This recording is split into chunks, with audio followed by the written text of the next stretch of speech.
इसमें जो है 2 नंबर में पूछा गया है, यदि समीकरण x square minus x minus 2 equal 0 के मूल अल्फा बीटा हो तो वह समीकरण ज्ञात कीजिए जिसके मूल 2 अल्फा प्लस 1 और तथा 2 बीटा प्लस 1 है। ठीक है, तो सबसे पहले हम इसमें करते क्या हैं, देखिए पहला क्वेश्चन हमारा है कि x square minus x minus 2 equal 0 कोई द्विघात समीकरण है। ठीक है, के मूल जो हैं, के मूल अल्फा व बीटा है। क्या है? अल्फा व बीटा है। ठीक है, तब हम क्या करेंगे, अल्फा प्लस बीटा का वैल्यू निकालेंगे। होता है माइनस यक्स का गुणांक बटे यक्स स्क्वायर का गुणांक। ठीक है, का गुणांक। अब इसके बाद alpha plus beta equal to minus यक्स का गुणांक -1 है तो -1 हो जाएगा, बटे यक्स स्क्वायर का गुणांक 1 है तो 1 हो जाएगा। Alpha plus beta equal to आएगा 1/1, यानी कि alpha plus beta equal to 1 मिल जाएगा। ठीक है, अब इसी प्रकार से हम अल्फा इंटू बीटा का वैल्यू निकालते हैं तो होता क्या है, अचर पद बटे यक्स स्क्वायर का गुणांक। ठीक है, तो अचर पद देखिए क्या है, इसमें अचर पद जो है -2 है, यक्स स्क्वायर का गुणांक 1 है, यानी कि alpha plus beta alpha into beta equal to मिल जाएगा -2। ठीक, अब इन्होंने कहा है कि अगर जो है 2 अल्फा प्लस 1 2 बीटा प्लस 1 दो मूल हों तो हमें क्या करना है, द्विघात समीकरण ज्ञात करना है। क्या करना है? द्विघात समीकरण ज्ञात करना है। तो हम करेंगे क्या, देखिए इसमें सबसे पहले लिखेंगे मूलों का योगफल इक्वल टू, इसमें मूल दिया है 2 alpha plus 1 plus 2 beta plus 1। ठीक है, इनको हम सॉल्व करते हैं, मिलेगा 2 alpha plus 1 plus 2 beta plus 1 आएगा क्या, 2 अल्फा प्लस 2 बीटा प्लस 2 हो जाएगा। यहां से हम 2 कॉमन ले लेते हैं, अल्फा प्लस बीटा प्लस 2 हो जाएगा। आएगा क्या, 2 अल्फा प्लस बीटा का 1 वैल्यू है तो 1 लिख लेंगे। ठीक है, प्लस 2 आएगा, 2 प्लस 2 यानी कि मिलेगा क्या, 4। अब इसके बाद हम क्या करते हैं, मूलों का हम गुणनफल निकालते हैं और मूलों का गुणनफल क्या है उसको हम ज्ञात करते हैं। ठीक है, देखिए क्या है इसमें मूलों का गुणनफल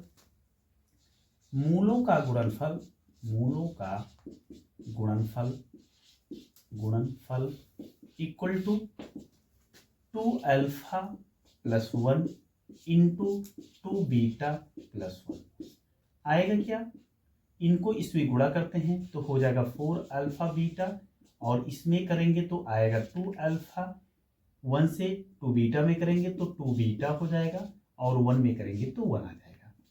यहां से लिखेंगे 4 अल्फा बीटा। ठीक है, और प्लस यहां से 2 कॉमन होगा, अल्फा प्लस बीटा आ जाएगा और प्लस 1। इधर देखिए 4 लिखेंगे, अल्फा इंटू बीटा का वैल्यू -2 है, लिख लेंगे -2, और इधर क्या है 2, यहाँ पे अल्फा प्लस बीटा का 1 है, इधर हो जाएगा 1, आएगा -8 प्लस 2 प्लस 1 आएगा क्या, -8 प्लस 3 आ जाएगा -5। ठीक है, अब इसके बाद हम क्या करते हैं, हमको निकालना है द्विघात समीकरण। द्विघात समीकरण जो है क्या बनेगा, देखिए यक्स स्क्वायर माइनस मूलों का योगफल प्लस मूलों का गुणनफल। ठीक है, गुणनफल इक्वल टू 0। ये क्या बन गया, ये लिख सकते हैं आता है द्विघात समीकरण।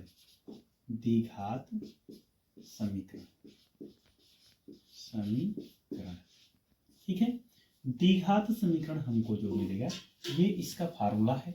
इसमें हम क्या करते हैं, इसके मूलों का योगफल जो है ये है 4।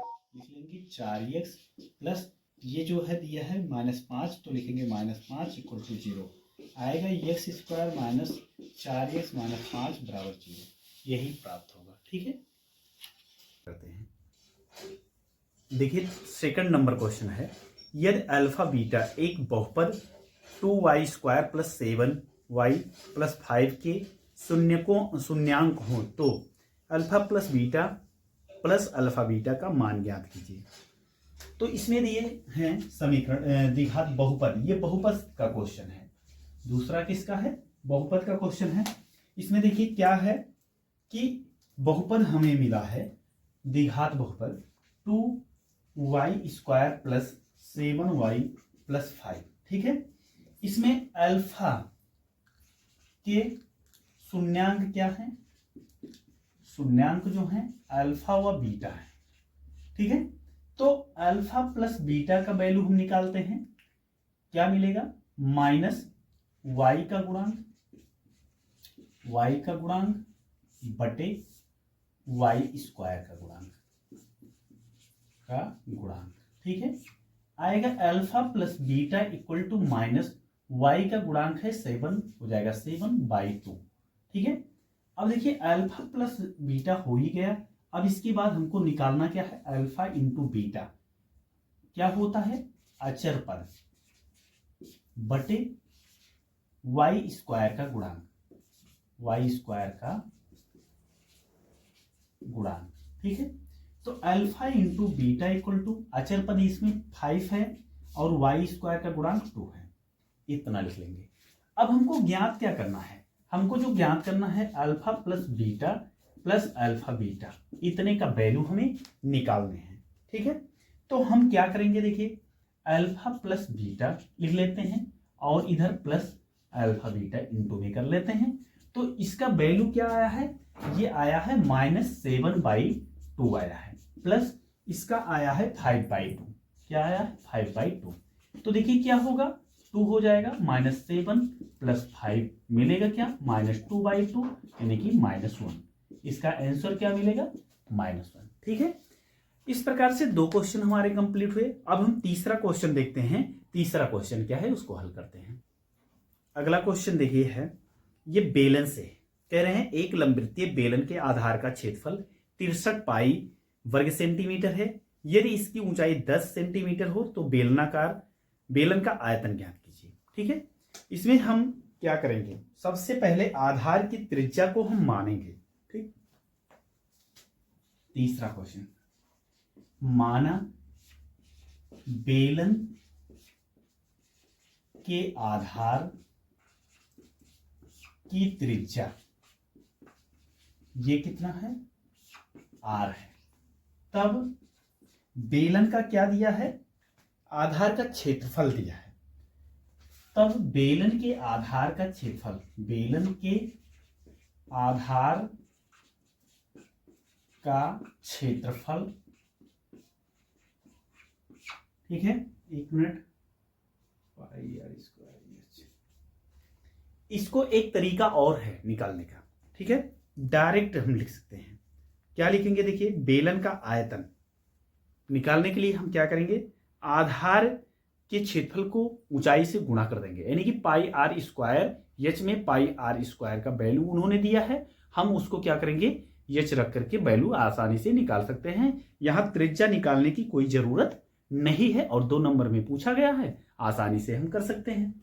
देखिए क्या करेंगे, इसका क्षेत्रफल देखो क्या दिया है, चूंकि क्षेत्रफल क्या है, बेलन का क्षेत्रफल दिया है, ये बेलन का क्षेत्रफल क्या बनेगा, बेलन के आधार का क्षेत्रफल πr²। ठीक है, ये कितना दिया है 63 पाई दिया है, कितना दिया है 63 पाई। तो अब देखिए क्या करेंगे, बेलन का आयतन, बेलन का आयतन इक्वल टू होगा क्या, देखिए बेलन का आयतन जो होगा वो πr² होगा। ठीक है, इस πr² का वैल्यू है 63 पाई, क्या है 63 पाई है। ठीक है, और इंटू h का वैल्यू देखिए क्या दिया है, यहां पर बेलन की ऊंचाई दिया है, क्या दिया है, बेलन की ऊंचाई बेलन की ऊंचाई ये ऊंचाई h दिया है कितना 10 सेंटीमीटर दिया है। क्या दिया है 10 सेंटीमीटर।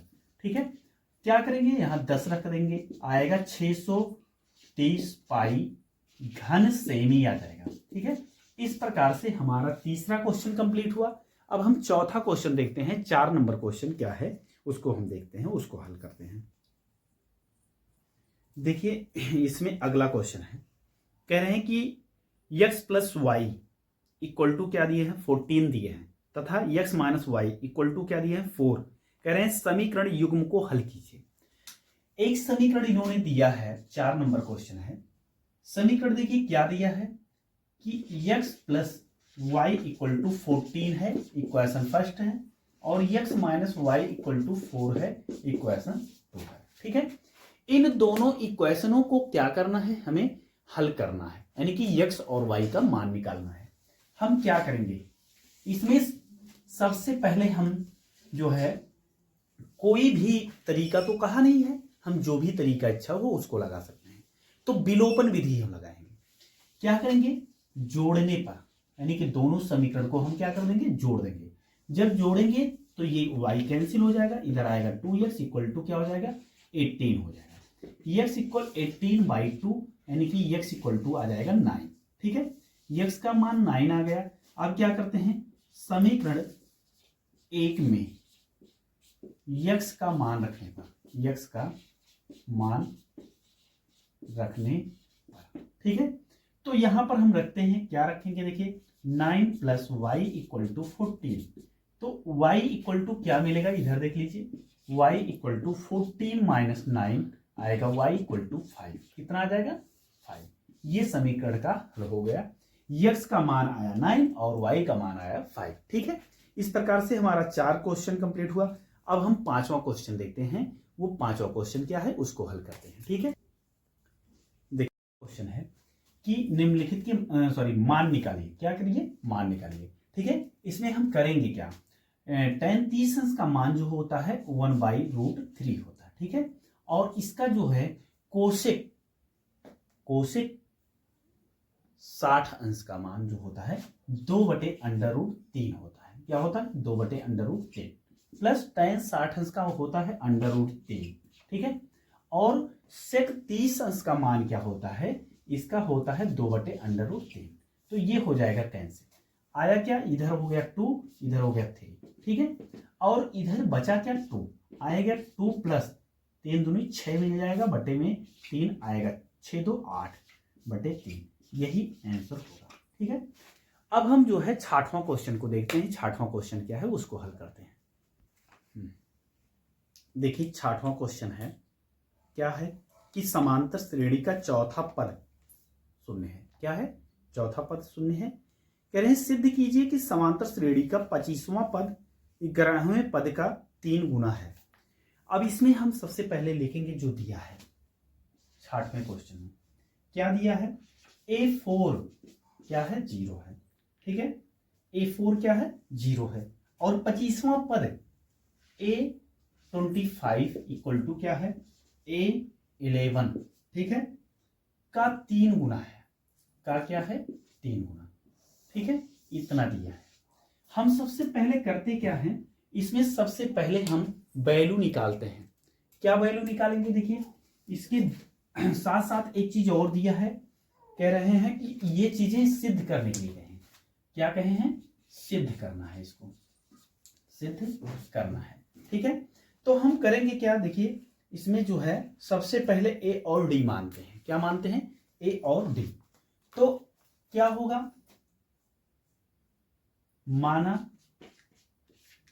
एपी का, एपी मतलब समांतर श्रेणी का प्रथम पद क्या है, प्रथम पद जो है वो है ए। बलर तो नहीं आ रहा। ठीक है, सार्वंतर क्या है, सार्वंतर जो है वो है डी। ठीक है, अब चौथा पद कहा है a4 इक्वल टू क्या मिलेगा, a plus 4 minus 1 into D हो जाएगा, आएगा a4 equal to a plus 3d। ठीक है, इसका वैल्यू क्या है 0 है, तो 0 equal to a plus 3d हो जाएगा। तो a इक्वल टू आएगा -3d। ए का वैल्यू क्या मिल गया, -3d मिल गया। ठीक, अब इसके बाद हम क्या करते हैं, हम निकालेंगे a25। a25 इक्वल टू क्या मिलेगा, a plus 25 minus 1 into D. D का मान है माइनस, एक काम करिए, डी का मान डी ही रखिए अभी, ठीक है। अब a का मान है माइनस क्या है 3d, तो लिखेंगे 3d, इधर से मिलेगा क्या 24d, आएगा क्या 21d हो जाएगा। ठीक, और इधर से a11 निकालते हैं तो मिलता है क्या, a plus 11 minus 1 into D, तो इधर से a11 इक्वल टू क्या मिलेगा, a प्लस 10d। ठीक, और इधर a का वैल्यू क्या मिलेगा -3d, और इधर आ जाएगा 10d। मिला क्या, a11 इक्वल टू क्या मिल गया 7d आ गया। अब देखिए a25 इक्वल टू क्या आया है 21d, तो लिखेंगे a25 इक्वल टू क्या लिखेंगे 3 इंटू 7d, और 7d को हम क्या लिख सकते हैं, 7d को हम लिख सकते हैं a11, और हमको यही क्या करना था, सिद्ध करना था। ठीक है, अब इसके बाद जो है हम 7वां क्वेश्चन देखते हैं। ये 6वां क्वेश्चन हमारा कंप्लीट हुआ, अब हम 7वां क्वेश्चन देखते हैं। 7वां क्वेश्चन क्या है उसको हल करते हैं। देखिए 7वां क्वेश्चन है, द्विघात समीकरण ज्ञात करना है जिनके मूल 3 और 1/3। ठीक है, चूंकि मूल क्या है, मूल 3 और 1/3 है, और क्या है 1/3। इसको मान लीजिए कि माना अल्फा इक्वल टू 3 है और बीटा इक्वल टू क्या है 1/3।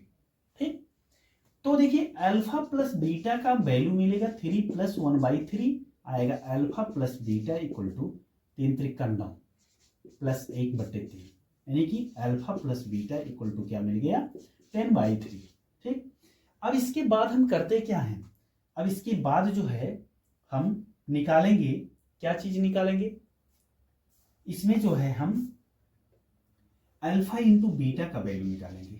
तो alpha into beta equal to क्या मिलेगा 3 इंटू 1/3, आएगा क्या alpha into beta equal to 1 हो जाएगा। ठीक है, हमको निकालना क्या है, द्विघात समीकरण निकालना है। क्या निकालना है, द्विघात समीकरण। तो देखिए द्विघात समीकरण क्या होता है, द्विघात समीकरण